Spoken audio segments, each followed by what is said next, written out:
আসসালামু আলাইকুম রহমতুল্লাহ নাহমাদুহু ওয়া নুসাল্লি আলা রাসূলিহিল কারীম আম্মা বাদ। এই দর্সে আমরা নুন দ্বারা যে সমস্ত কায়দা শুরু হয়েছে সেগুলো থেকে শুরু করব আলোচনা। তো বাবু নুন এবং 367 নম্বর কায়দা। 367 নম্বর কায়দা হচ্ছে আন্নাসি ওয়াল আমিরু ফিল ইয়ামিনি ওয়াত তালাকি ওয়াল ইতাকি ওয়া মাহযুরাতিল ইহরামি সাওয়া। যে ইচ্ছাকৃত ব্যক্তি নাসি, অনিচ্ছাকৃত ব্যক্তি ভুলে বলে আমেদ, এবং ইচ্ছাকৃত সর্ব অবস্থায়, ইচ্ছাকৃত হোক অথবা অনিচ্ছাকৃত হোক, ফিল ইয়ামিনি কসমের ক্ষেত্রে, ও তালাকি তালাকের ক্ষেত্রে, ওলি আতাকি স্বাধীনের ক্ষেত্রে, ও মাহজুরাতিল ইহরামি ইহরামের যে নিষেধ রয়েছে, মাহজুরাত রয়েছে সেগুলোর ক্ষেত্রে সাওয়া সমান সমান। সেই ক্ষেত্রে সে ইচ্ছাকৃতভাবেই করুক অথবা ভুলেই করুক, তার ক্ষেত্রে দম আসবে, কোনোভাবেই তার মাফ হবে না। সিন্নন দ্বারা উদ্দেশ্য নাজয়ের। যেমন কোনো ব্যক্তি যদি কোনো কিছু কসম করে, কোনো বিষয়ে কসম করে, এমত অবস্থায় সে যদি ভুলে সাহিয়ান, ভুলে খাতিয়ান, ভুল করে, না ইমান, ঘুমন্ত অবস্থায়, মুগমা আলাই, বেহুশ অবস্থায়, মাজনুনান, পাগল অবস্থায় যদি সেটা করে ফেলে, তাহলে সে হানেস হিসেবে গণ্য হবে। অনুরূপভাবে কেউ যদি কাউকে আজাদ করে, যে আজাদের বিষয় করা, আজাদের যে বিষয়টা সেটা গুরু গম্ভীর হয়ে আজাদ করতে হবে, বিষয়টা এমন না। এখন কেউ যদি হেসে হেসে মজা করে কাউকে কেউ আজাদ করে ফেলে, সেই ক্ষেত্রেও কি হবে? সে আজাদ হয়ে যাবে, ইচ্ছাকৃতভাবে করুক সে আজাদ হয়ে যাবে। অনুরূপভাবে ভুলে যদি তার মুখে উচ্চারণ করে ফেলে, তাহলে সে আজাদ হয়ে যাবে। অনুরূপভাবে বলা হয়েছে কেউ যদি ইচ্ছাকৃতভাবে ভুলে অথবা শুরু অবস্থায় অথবা পুনরায় যদি এহরাম অবস্থায় যদি জানায়াতের সাথে যুক্ত হয়, তাহলে সর্ব অবস্থায় তার উপর কি আসবে? দম আসবে। সেই ক্ষেত্রে ভুলে করুক, ইচ্ছাকৃতভাবে করুক, শুরুতে করুক অথবা পুনরায় করুক, সর্ব অবস্থায় সেটা বিবেচ্য হবে, গণ্য হবে। এটাই 367 নম্বর কায়দা। কেননা এগুলো হলো লফজের সাথে সম্পৃক্ত। যেহেতু লফজটা ইচ্ছাকৃত হোক অনিচ্ছাকৃত হোক সর্ব অবস্থায় গণ্য হয়, সেই জন্য আন্নাসি ওয়াল আমিরু ফিল ইয়ামিনি ওয়াত তালাকি ওয়াল ইতাকি ওয়া মাহযুরাতিল ইহরামি সাওয়া। যে ইচ্ছাকৃত অনিচ্ছাকৃত, ইয়ামিন, কসম, তালাক, ইহরামের যে সমস্ত মাহজুরাত রয়েছে সেই সব ক্ষেত্রে সমান, কোনো ভিন্নতা আসবে না। 368 নম্বর কায়দা আর নিদাউ লিল ইলাম। যে নিদা যেটা, সেটা জানানোর জন্য, সেটার মধ্যে কোনো হুকুম আসবে না। সিন্নন দ্বারা উদ্দেশ্য আল আশবাহ নাজায়ের, আল আশবাহ নাজায়ের থেকে এই কায়দা বা মূলনীতি গ্রহণ করা হয়েছে। কেউ যদি তার বাদীকে বলে ইয়া সারিকাতু, ইয়া জানিয়াতু, ইয়া মাজনুনাতু, এমত অবস্থায় সে যদি সেটাকে বিক্রি করে ফেলে, এই কথা বলার কারণে বায়ে ওই বাদীকে ফিরিয়ে দিতে পারবে না। কেননা সে এটা দ্বারা উদ্দেশ্য করেছে কি? এ আলাম করা, জানানো, নিদা, এর মাধ্যমে এটার হুকুম দিতে যাচ্ছে না। লিয়ান্নাহু লিল ইলাম লা লিত তাহকিক, সেটা বাস্তব হবে সেই জন্য না। অনুরূপভাবে কেউ যদি তার স্ত্রীকে কাফেরা বলে, এর মাধ্যমে তাদের মধ্যে বিভাজন হবে না, তাদের মধ্যে কি হবে না? কোনো পার্থক্য তৈরি হবে না। কাজা ফিল জামিআই। আচ্ছা, ইল্লা ফিত তালাকি, তবে যদি তালাকের ক্ষেত্রে কেউ যদি বলে ইয়া তালিকু, হ্যাঁ তালাক প্রাপ্তা, অথবা আজাদের ক্ষেত্রে কেউ যদি বলে যে ইয়া হুররু, হদুদের ক্ষেত্রে যদি বলে ইয়া জানিয়াতু, তাজিরের ক্ষেত্রে যদি বলে ইয়া সারিকু, তাহলে এর মাধ্যমে হুকুম সাব্যস্ত হবে। আর সাধারণভাবে নিদাটা আলামের জন্য হয়, এর মাধ্যমে হুকুম সাব্যস্ত হয় না। এটা হলো 368 নম্বর কায়দা। 369 নম্বর কায়দা হচ্ছে আন্নাসাবু বাদা সুবুতি লা ইয়াহতামিলুন নাকস। নসব সাব্যস্ত হওয়ার পরে সেই নসব রহিত হওয়ার সম্ভাবনা রাখে না। যার থেকে যার নসব সাব্যস্ত হয়েছে সেটা সাব্যস্ত হওয়ার পর রহিত হওয়ার সম্ভাবনা রাখে না। সিনিয়র দ্বারা উদ্দেশ্য হলো শরৎ সিয়ারুল কাবির। শরৎ সিয়ারুল কাবির থেকে এই কায়দা বা মূলনীতি গ্রহণ করা হয়েছে। কেননা কারো ব্যাপারে যদি কারো বিষয়ে নসব সাব্যস্ত হয়ে যায়, তাহলে সেই নসবটা সাব্যস্ত হয়ে যাবে, সেটা কখনোই কি হবে না? বাতিল হওয়ার সম্ভাবনা রাখবে না। 370 নম্বর কায়দা নাসখুল কিতাব বিসুন্নাতিল মাশহুরাতিল্লাতী তালাক্কাহাল উলামা বিল কুবুলি জায়েজুন।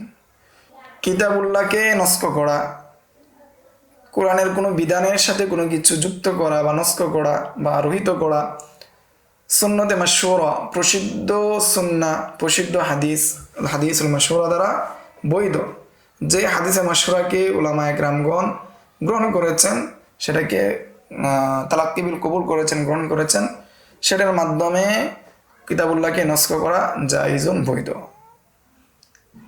সিয়ার দ্বারা উদ্দেশ্য সহজ সিয়ারুল কাবির।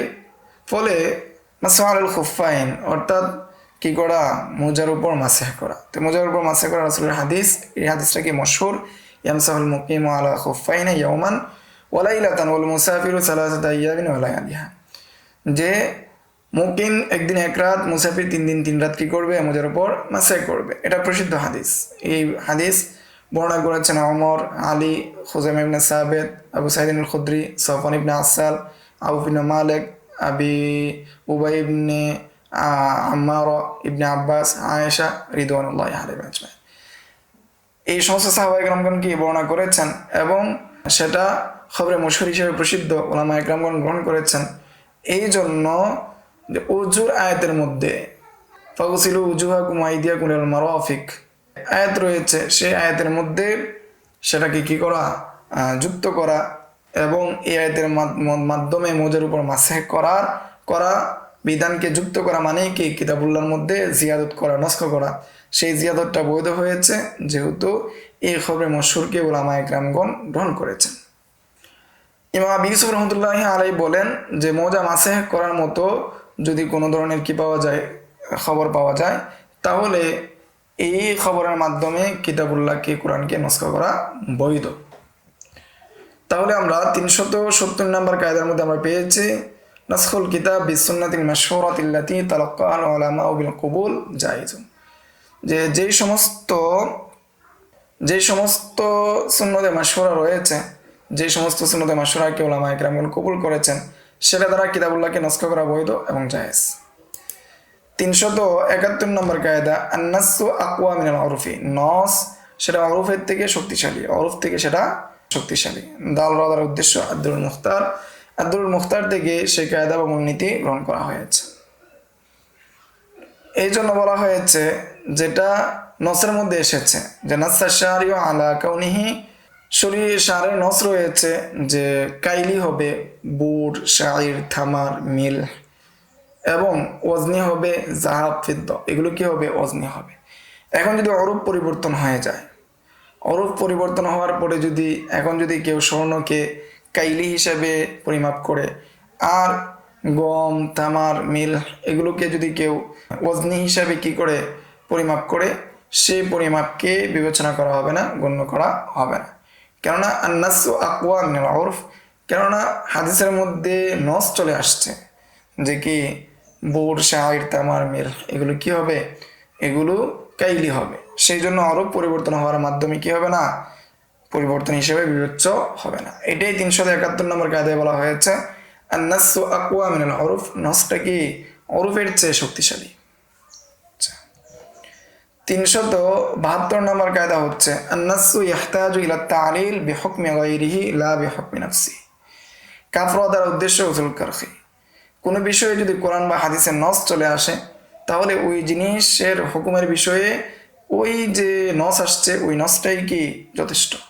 এখন ওই নসের ভিতরে যে ইল্লত রয়েছে, সেই ইল্লত, কোনো ইল্লত থাকা জরুরি না, ইল্লত প্রয়োজন নাই, বরং এই নসের ইল্লতের মাধ্যমে অন্য জিনিসের উপর হুকুম লাগানোর জন্য এই ইল্লতকে বের করা হয়, এই ইল্লতের প্রয়োজন হয়। এটাই বলা হয়েছে আন-নাসসু ইয়াহতাজু ইলা তা'লিল বিহুকমি গায়রিহি, যে নস সেটা কি করে, সেটা প্রয়োজন বোধ করে ইলা তা'লিলি বিহুকমি গায়রিহি, অন্যের উপর হুকুম সাব্যস্ত করার জন্য নসের মধ্যে তালিল হওয়া, তার ইল্লত বের করার প্রয়োজন হয়। লা বিহুকমি নাফসিহি, বরং ওইটার যে বিষয়ে নস এসেছে সেই বিষয়ে হুকুম সাব্যস্ত করার জন্য নসের প্রয়োজন হয় না। কাফরা দ্বারা উদ্দেশ্য উসুল কারখি থেকে এই কায়দা বা মূলনীতি গ্রহণ করা হয়েছে।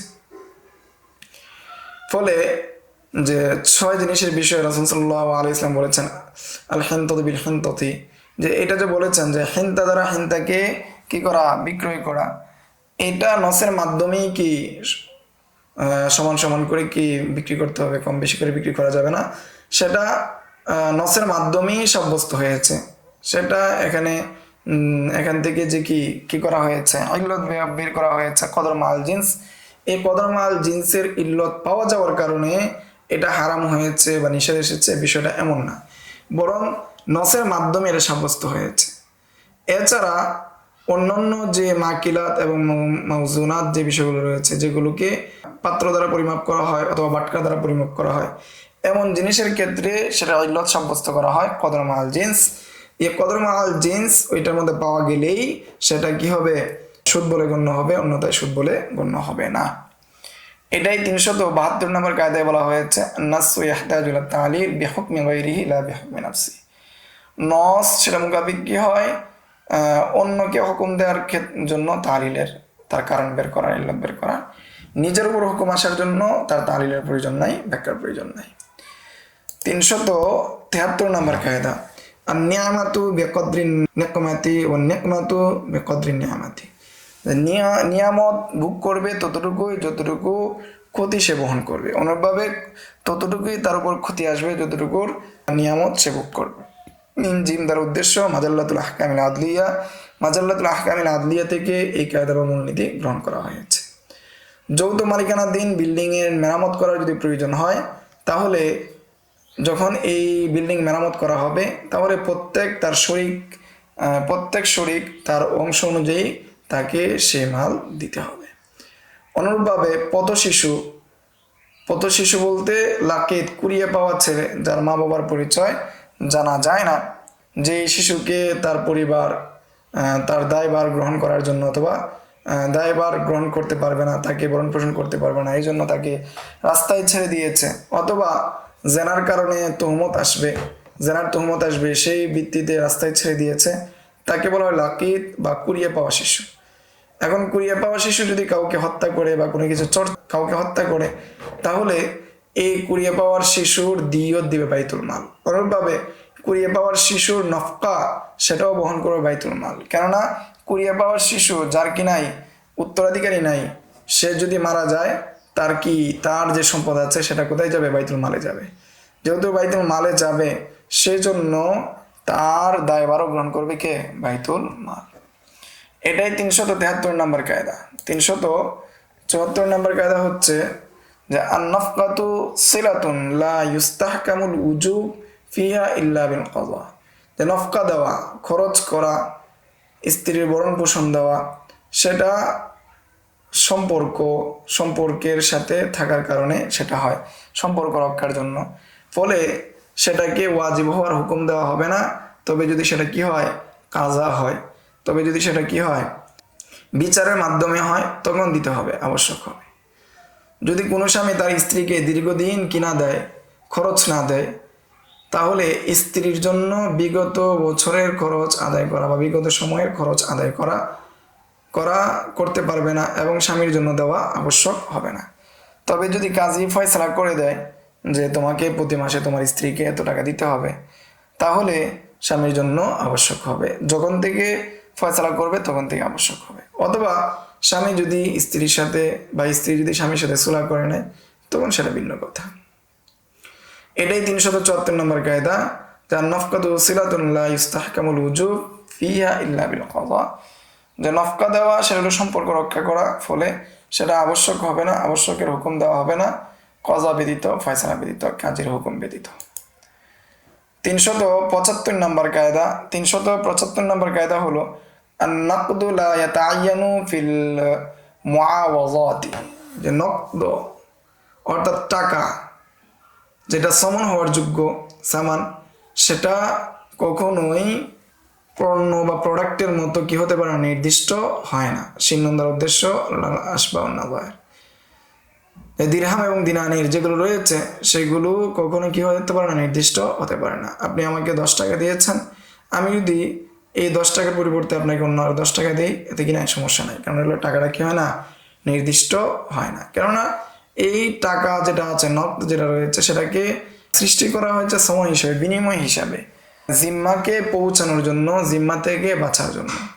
তবে যদি সেটা যদি আমানতের ক্ষেত্রে হয়, হেবার ক্ষেত্রে হয়, সদকার ক্ষেত্রে হয়, শরিকের ক্ষেত্রে হয়, মুদারাবার ক্ষেত্রে হয়, তখন সেটা কি হয়ে যায়? নির্দিষ্ট হয়ে যায়। তবে যদি কোনো দিরহাম এবং দিনারকে নির্দিষ্ট করে ফেলা হয়, তার সমনিয়ত বাকি থাকে না, মূল্য হিসাবে সেটা আর বাকি থাকে না, বরং সেটা পণ্য হিসাবে বিবেচ্য হয়। এটাই 375 নম্বর কায়দা, আন-নাকদু লা ইয়াতাআয়্যানু ফিল মুআওয়াযাত। নকদ যেটা রয়েছে সেটা বিনিময়ের ক্ষেত্রে কি হয় না? নির্দিষ্ট হয় না, প্রোডাক্টের ক্ষেত্রে নির্দিষ্ট হয় না। 376 নম্বর কায়দা, নাকলু সিকাতিল আখবারি হুজ্জাতুন শারঈয়্যাতুন ফি উজুবিল আমালি বিহা। সিকা বিশ্বস্ত বর্ণনা, বিশ্বস্ত রাবীদের ইতিহাস বর্ণনা, নাকলু সিকাত আল আখবার, নাকলু সিকাতিল আখবার হুজ্জাতুন শারঈয়্যাতুন ফি উজুবিল আমালি বিহা। অর্থাৎ ইতিহাস বলা হচ্ছে, ইতিহাস শরীয়ভাবে দলিল হিসেবে গণ্য হবে যদি সেটা বিশ্বস্তভাবে বর্ণিত হয়ে আসে এবং সেটার উপর আমল করা ওয়াজিব। সিনিয়র ওয়াদার উদ্দেশ্য হয়েছে যে কোনো ভূখণ্ডের বিষয়ে যদি ইখতিলাফ হয়, মুসলমানরা যদি বলে এটা আমরা কি বিজয় লাভ করেছি, কাফেররা যদি বলে না এটা আমরা সুলহ করেছি, এমত অবস্থায় যদি ইতিহাস থাকে, বিশ্বস্ত ইতিহাস থাকে এবং সেটা যদি বিশ্বস্ত লোক থেকে বর্ণিত হয়ে থাকে, তখন সেই অনুযায়ী বিবেচনা করা হবে, সেই অনুযায়ী ফয়সালা দেওয়া হবে। 376 নম্বর কায়দা হলো নাকলু সিকাতিল আখবার হুজ্জাতুন শারঈয়্যাতুন ফি উজুবিল আমালি বিহা। 377 নম্বর কায়দা, 377 নম্বর কায়দা হলো আন-নাকিরাতু ইযা ওয়াইদাত মা'রিফাতান কানাতিস সানিয়াতু আইনাল উলা। যদি নাকেরার পরে মারেফা আসে, যদি নাকেরার পরে ওই নাকেরা শব্দটাই আবার মারেফা হিসেবে আসে, তাহলে আগের নাকেরা পরের মারেফা দুটোটা একই, কোনো পার্থক্য নাই। অনুরূপভাবে নাকেরার পরে যদি আবার আরেকটা নাকেরা আসে, তাহলে দ্বিতীয় নাকেরাটা প্রথম নাকেরা হিসেবে বিবেচিত হবে না। মারেফার পরে যদি মারেফা আসে, তাহলেও ধরে নেওয়া হবে পূর্বের মারেফাটাই কি, পরের মারেফাটা দুটোটাই একই। অনুরূপভাবে মারেফার পরে যদি নাকেরা আসে, তাহলে আগের মারেফাটা এক, পরের মারেফাটা আরেক। উদাহরণ হিসেবে এখানে দেওয়া হচ্ছে ইদা আরসালনা ইলা ফিরআউনা রাসূলান ফাআসা ফিরআউনুর রাসূল, যে যখন আমি ফেরাউনের নিকট রাসূল প্রেরণ করলাম, তখন ফেরাউন কি করেছে? রাসূলের আদেশকে অমান্য করেছে। এখানে রাসূল প্রথমে আসছে নাকরা হিসেবে, পরে আসছে মারেফা হিসেবে। তাহলে আগের যে নাকেরা, পরের যে মারেফা দুটোটা একই, অভিন্ন। অর্থাৎ পরের যে রসুল সেটাকে মারেফা হিসেবে বিবেচিত করা হয়েছে, কেন প্রথম এটাকে নাকেরা হিসেবে উপস্থাপন করা হয়েছে। নাকেরার পর সবার জেহেনে যখন গেঁথে গিয়েছে যে রসুল দ্বারা উদ্দেশ্যকে মুসা আলাইহিস সালাম, তখন এটাকে মারেফা হিসেবে উল্লেখ করা হয়েছে। আরেকটি উদাহরণ দেওয়া হয়েছে ইন্নামা আল উসরি ইউসরা, যেখানে কি রয়েছে? কষ্টের সাথে সুখ রয়েছে। ফাইন্নামা আল উসরি ইউসরা, তো এখানে প্রথমে কি নিয়ে আসলো? এখানে মারেফা নিয়ে আসলো। মারেফা নিয়ে আসার পরে এরপরে কি নাকেরা নিয়ে আসলো। যেহেতু এখানে মারেফার পর কি নিয়ে আসলো? নাকেরা নিয়ে আসলো, তাহলে অসর এক আর ইউসর ভিন্ন, প্রত্যেকটাই কি ভিন্ন। তাহলে আমরা 377 নম্বর কায়দার মধ্যে আমরা পেলাম যে মারেফার পরে যদি কি আসে, নাকেরার পরে যদি মারেফা আসে, তাহলে দুটোটাই কি। আবার নাকেরার পরে যদি নাকেরা আসে, তাহলে দুইটা ভিন্ন, দুইটা আলাদা আলাদা বিষয়। মারেফার পরে যদি মারেফা আসে, দুটোটা এক। মারেফার পরে যদি নাকেরা আসে, তাহলে দুইটা ভিন্ন। আচ্ছা, এর আরেকটা এখানে উদাহরণ দেওয়া হচ্ছে যে কেউ যদি কোনো মজলিসে স্বীকার করে, দুইজন সাক্ষীর উপস্থিতি একটা মজলিস স্বীকার করলো যে অমুক ব্যক্তি আমার নিকট 1000 টাকার চেক পাবে। আরেক মজলিসে স্বীকার করলো, এই জায়গার মধ্যে সে মারেফা করলো, শুধু 1000 টাকা পাবে, চেকের কথা উল্লেখ করলো না। তাহলে দুই মজলিস যেহেতু দুইটা, অর্থাৎ কি আসছে? নাকেরার পর নাকেরা আসছে। অথবা এখানে আমরা মারেফার পর নাকেরা ধরতে পারি, মুকাইয়াদ, মুকাইয়াদের মাধ্যমে মারেফা, পরেরটা কি নাকেরা। তাহলে মারেফার পর নাকেরা আসছে, তাহলে এখানে দুই জিনিস হিসেবে গণ্য হবে। ফলে দুই মজলিসে 2000 হিসেবে বিবেচিত হবে। প্রথম মজলিসে 1000, দ্বিতীয় মজলিসে 1000, 2000 টাকা তার জন্য আবশ্যক হবে, 2000। এরপরে আমরা দেখি 378 নম্বর কায়দা। 378 নম্বর কায়দা হলো النكرة في موضع النفع تعم وفي الإثبات تخص لكنها مطلقة যে নাকেরা যদি নাকেরার মধ্যে যদি নফি আসে তাহলে এটা আম হয়, আর যদি নাকেরা ওফিল ইসবাতি আর যদি সেটা ইসবাতের মধ্যে আসে তাহলে নাকেরাটা কি হয়, খাস হয়ে যায়, এটা মুতলাকভাবে। আচ্ছা, এখন নাকেরাকে কেন গঠন করা হয়েছে? নাকেরাকে গঠন করা হয়েছে এখানে হাসির মধ্যে বলা হচ্ছে ফি আসলি ওয়াদিহা লিল মাহিয়াতি, তার মৌলিক জিনিস বোঝানোর জন্য, মাহিয়ত বোঝানোর জন্য, অথবা আউলি ফরদিন ওয়াহিদিন গায়রি মুআয়্যানিন, অথবা কোনো একক ব্যক্তি, অনির্দিষ্ট কোনো ব্যক্তিকে বোঝানোর জন্য নাকেরাকে গঠন করা হয়েছে। এখন যদি নাকেরা শব্দটা আসে তাহলে এটাকে কি ধরা হবে? যেমন লা ইলাহা ইল্লাল্লাহ, এখন লাটা আসছে ইলার মধ্যে, নাকেরার মধ্যে, তাহলে এখানে মাহিয়ত হিসাবে যদি আমরা বিবেচনা করি, তার বাস্তব হিসাবে বিবেচনা করি, তাহলে লা ইলাহা এর অর্থ নেওয়া হবে কোনো মাবুদ নাই, কোনো মাবুদের অস্তিত্বই নাই, তার মাহিয়ত নাই, ইল্লাল্লাহ, আল্লাহ তাআলা ব্যতীত। আর যদি নাকেরার অর্থ আমরা নেই লিফারদিন ওয়াহিদিন গায়রি মুআয়্যানিন, একক ব্যক্তি কিন্তু অনির্দিষ্ট, যে কোনো মাবুদ নাই, অর্থাৎ একজন মাবুদ নাই কিন্তু সে কি অনির্দিষ্ট, আল্লাহ তাআলা ব্যতীত। তাহলে এখানে নাকেরার দুইটা অর্থ রয়েছে, দুটো অর্থই কি এখানে আলা ইখতিলাফিল কওলাইন, দুই কওলের ভিত্তিতে দুটোতেই নেওয়া যায়। অনুরূপ লা রাজুলা ফিদ্দার, এটার ক্ষেত্রে অনুরূপ কি প্রযোজ্য। 379 নম্বর কায়দা আন-নুকুলু ফি বাবিল আমওয়ালি বিমানজিলাতিল ইকরার, কসমের অস্বীকৃতি যদি সেটা মালের ক্ষেত্রে হয় তাহলে সেটা স্বীকারোক্তির পর্যায়ে। সিনিয়র ওদার উদ্দেশ্য শরুত সিরাজুল কাবির দিকে এই কায়দা বা মূলনীতি গ্রহণ করা হয়েছে। উদাহরণ হিসেবে বলা হয়েছে, কিন্তু এই যে মুতলাক হওয়া, মুতলাকভাবে সেটাকে স্বীকার করার পর্যায়ে নেওয়া, এটা আউসাবের পর্যায়ে।